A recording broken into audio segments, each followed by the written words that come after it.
Baspa supremo Mayawati Madhya Pradesh विधानसभा चुनाव में पूरी ताकत के साथ उतर आई हैं। अपने प्रत्याशियों के समर्थन में चुनावी सभा का सोमवार से आगाज कर दिया। पहले दिन मायावती ने मध्य प्रदेश के अशोकनगर और निवाड़ी में चुनावी सभाएं की। मायावती ने अशोकनगर की चुनावी रैली में कांग्रेस और बीजेपी पर जमकर हमला बोला। साथ ही दोनों पार्टियों को दलित विरोधी और गरीबों का शोषण करने वाली सरकार बताया।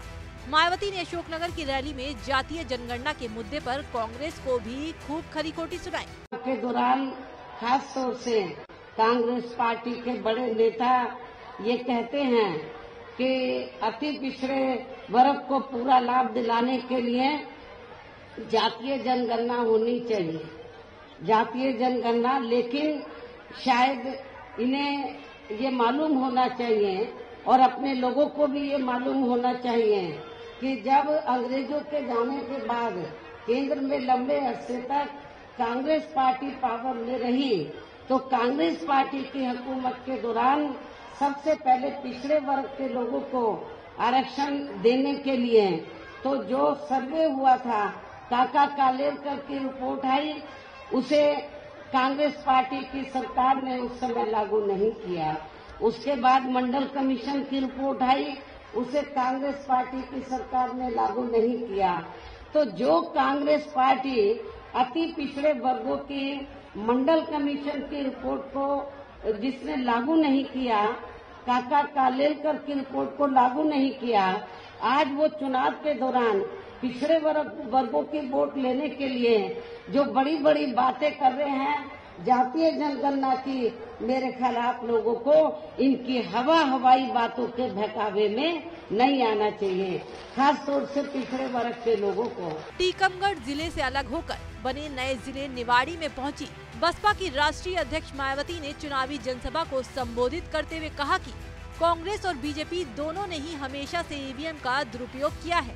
ईवीएम की वजह से पार्टी को बहुत नुकसान हुआ है, लेकिन आप लोग ईवीएम के चक्कर में ऐसा मत करना कि वोट डालने ना जाएं। बीजेपी इन्होंने ईवीएम का दुरुपयोग किया है, तो इसलिए ईवीएम की वजह से काफी कुछ हमें नुकसान हुआ, लेकिन ईवीएम के चक्कर में आप लोग ऐसा मत करना कि वोट डालने नहीं जाएंगे। वोट जरूर डालना। जो ये धांधली करते हैं, कभी कभी इनका ये सिस्टम फेल भी हो सकता है, इसलिए आप लोगों को अपना वोट डालना बहुत जरूरी है।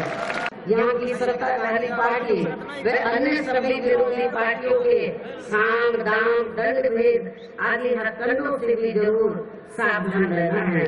और इस मामले में खासकर आप लोगों को विरोधी पार्टियों के जारी किए गए उनके हवाई मेरे प्रलोभन भरे चुनावी घोषणा पत्रों आदि के बहकावे में तो कतई भी नहीं आना है। जिन्हें ये पार्टियां सत्ता में आने के बाद अधिकांश अमल में नहीं लाती है, जिस पर से अब जनता का काफी हद तक विश्वास ही उठ गया है। बसपा जीजीपी गठबंधन मध्य प्रदेश में 173 सीटों पर अपने उम्मीदवार उतार रहा है। कई स्थानों पर त्रिकोणीय मुकाबला हो सकता है, जो भाजपा के बजाय कांग्रेस को ज्यादा नुकसान पहुंचाएगा। इसके पीछे मायावती का मकसद मध्य प्रदेश में अच्छा वोट प्रतिशत हासिल कर अपने राष्ट्रीय पार्टी के दर्जे को कायम रखना है। भाजपा की बजाय कांग्रेस में सेंधमारी के मौके ज्यादा दिखाई दे रहे हैं, इसलिए मायावती कांग्रेस के विरुद्ध मुखर हैं।